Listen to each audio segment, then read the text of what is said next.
앞으로 세입자로 살려면은 중국어를 해야 될 것 같습니다. 쉐쉐, 니 취팔로마? 너 밥 먹었니? 안녕하세요. 재테크 읽어주는 파일럿입니다. 오늘 날씨가 정말 따뜻하고 좋더라고요. 벚꽃도 많이 폈는데 여러분들 벚꽃 구경도 잘 하시고 건강에 유념하시기 바랍니다.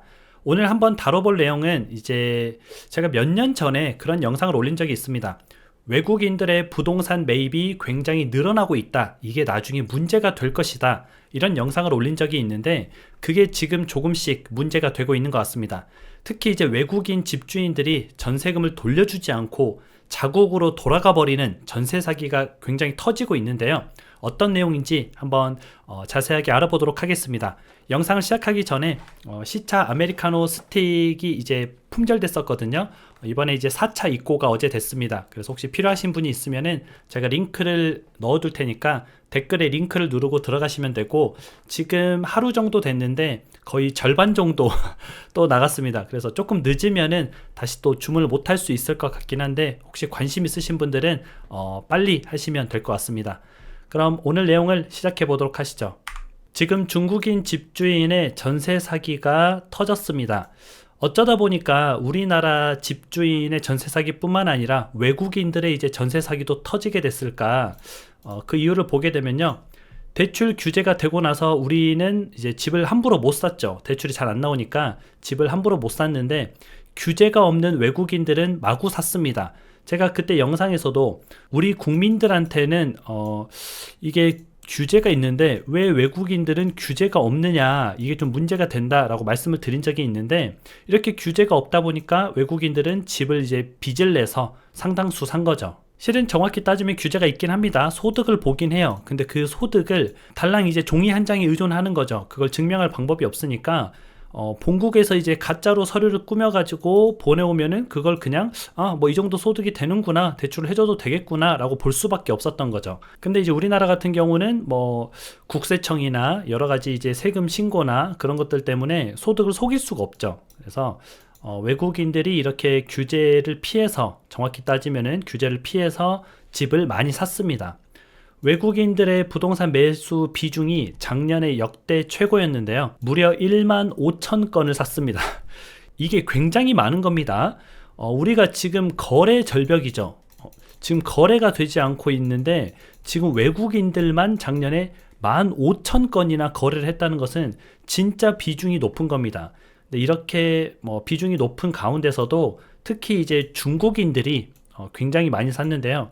1만 1000건, 그러니까 퍼센트로 따지면은 73%를 차지하고 있죠. 그래서 현재 중국인들이 우리나라의 집을 굉장히 많이 사들였었다, 그렇게 보면 되고요. 예전에는 땅을 샀습니다. 특히 제주도 땅을 샀잖아요. 그러면 이제 영주권도 주고 한다고 해서 제주도에 땅을 많이 샀는데, 요즘에는 아파트랑 빌라를 많이 삽니다. 투자처를 조금 바꾼 거죠. 그렇게 바꾸게 된 배경에는 지금 거래 절벽이 일어나고 있고 급매로 나오는 것들이 있는데, 그나마 그런 것들조차도 우리 국민들은 규제에 막혀서 못 샀는데, 그런 규제를 피해서 굉장히 싼 물건들을 사재 끼기 시작한 거죠. 그래서 그런 뉴스 기사도 있더라고요. 중국인 집주인의 월세 내는 세입자 늘었다. 그래서 제가 앞에 인트로에서 했던 게 약간 농담 반 진담 반인데요. 중국인 집주인의 이제 계약을 하는 사람이 그래도 최소 한 10,000명은 되겠죠. 아까 1만 1천 건의 거래가 있었는데 그 중에서 다 거주하는 건 아니잖아요. 한 10,000건 정도는 전월세를 또 냈습니다. 그래서 중국인 집주인에게 월세를 내거나 전세금을 주는 세입자가 굉장히 늘었다, 이런 뉴스들이 지금 나오고 있고요. 외국인이 살 수도 있습니다. 근데 무차별하게 사들이니까 조금 문제예요.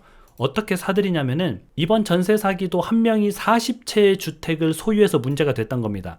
한 채 사는 건 괜찮아요. 근데 한 명이 40채를 샀다는 것은 이거는 명백한 투기죠. 일단 투기가 나쁜 건 아닙니다. 본인이 책임질 수 있으면 괜찮은데, 문제는 이 40채를 산 전세 사기범이 도주를 해버린 거죠. 그래서 이제 20채에 달하는 보증금 22억 5천만 원을 안 돌려주고 출국을 해버린 겁니다. 그럼 이 20채에 살고 있던 세입자들은 보증금을 날릴 위기에 처한 거죠. 물론 100% 날리진 않을 거예요. 최우선 변제금이 있을 수도 있고, 아니면은 은행에 선순위 대출을 갚고 남은 걸 또 받을 수도 있고, 여러 가지 수가 있기는 한데, 그래도 결국에는 20채에 달하는 사람들이 피해를 보는 겁니다. 그리고 지금 아직 파악되진 않았지만 나머지 20채도 합치면은 총 32억 원을 떼먹고 도망을 간 거죠. 그럼 피해액이 더 커질 수 있다는 뜻입니다. 결국에는 이거 여러 채 사놓고 집값이 올라가면은 팔아서 돈을 벌려고 했는데 집값이 떨어지고 전세 가격이 떨어지다 보니까 그냥 에라 모르겠다 하고 이제 도망가 버린 거죠. 이렇게 된 배경에는 제가 아까도 잠깐 얘기를 했었지만 2억이던 전세 가격이 1억 3천으로 떨어져서 생긴 일입니다. 예전에는 전세를 2억을 줘도 허그에서 보증보험에 가입을 해줬거든요. 근데 지금은 이제 전세금이 한 1억 3천 정도 돼야지 허그에서 보증을 해주다 보니까 다음 세입자들이 2억이 안 들어오는 거죠. 허그에서 보증이 가능한 1억 3천이면은 할게요. 이렇게 하다 보니까 전세금 자체가 떨어지게 되고 그 전세금의 차익을 돌려줘야 되는데 저렇게 40채 정도 되다 보니까 그 돈만 어마어마한 겁니다. 그래서 결국에는 돌려주지 못하고 도망을 가버린 거고요. 이번 전세 사기 중국인 집주인들 같은 경우는 새마을금고에서 수십억을 대출했습니다. 새마을금고가 예전에도 이제 뱅크런이 일어날 뻔 했었잖아요. 뭐 그런 일도 있고 최근에 뭐 정치적으로 뭐 여러 가지 일도 있긴 한데 아무튼 새마을금고에서 수십억을 대출을 받아서 저렇게 집을 샀던 거죠. 근데 보면은 더 가관입니다. 저렇게 고액 대출을 수십억 받았잖아요. 이자도 미납하고 있는 상태입니다. 근데 이미 중국으로 도망쳐 버렸으니까 저 이자 갚을까요? 당연히 안 갚겠죠. 그러면은 금융권에서도 손실이 발생하게 되는 거고요. 이런 사태가 발생하게 된 배경에는 소득증명도 필요 없고 다주택자 규제도 적용되지 않았기 때문에 그런데 이게 우리 국민들이랑 똑같이 하거나 또는 이제 우리 국민들을 조금 우선시하는 그런 규제로 조금 바뀌어야 될 것 같고요. 정작 선량한 국민은 소득이 적다며 대출을 거부당하고 있죠. DSR에 적용이 돼서 우리가 대출을 마음껏 받지 못합니다. 물론 이게 맞기는 맞아요. 근데 그러면 이제 똑같이 적용을 해줘야 되는데 외국인들한테는 저렇게 뭐 40채를 살 정도의 수십억을 대출해 준다던가 이런 것은 분명히 조금 잘못된 것 같습니다. 그래서 이제 외국인이 집주인이면은 전세나 월세 들어가는 것을 한 번쯤 고려해 보면은 좋을 것 같습니다. 그래서 여러분들이 전세나 월세를 들어갈 때는 좀 꼼꼼할 필요가 있어요. 예전에는 그냥 막 들어갔었는데 지금은 이제 전세를 들어가게 되면은 이 집의 매매가가 얼만지 그 매매가 대비 전세금이 70%를 넘지 않는지 그런 부분을 좀 체크해 봐야 되고요. 월세를 들어가게 될 경우에는 이제 보증금이 조금 작긴 하잖아요. 근데 그게 최우선 변제금이라고 각 지역마다 그냥 무조건 보장해주는 금액이 있습니다. 뭐 예를 들면은 지방은 어디 1,700만원, 어디 지역은 2,000만원 이런 게 있거든요. 그런 걸 확인해 보고 내 보증금이 그 최우선 변제금을 넘지 않는지 그걸 한번 체크해 보면은 최대한 전세 사기를 당하지 않을 수 있습니다. 그래서 우리가 이제 꼼꼼하게 하나하나 좀 체크하는 습관을 가지면은 좋을 것 같아요. 오늘 방송은 또 여기까지 하고요. 여러분들 이제 날씨가 좋은데 행복한 하루 보내시기 바랍니다. 다음에 다시 만나요.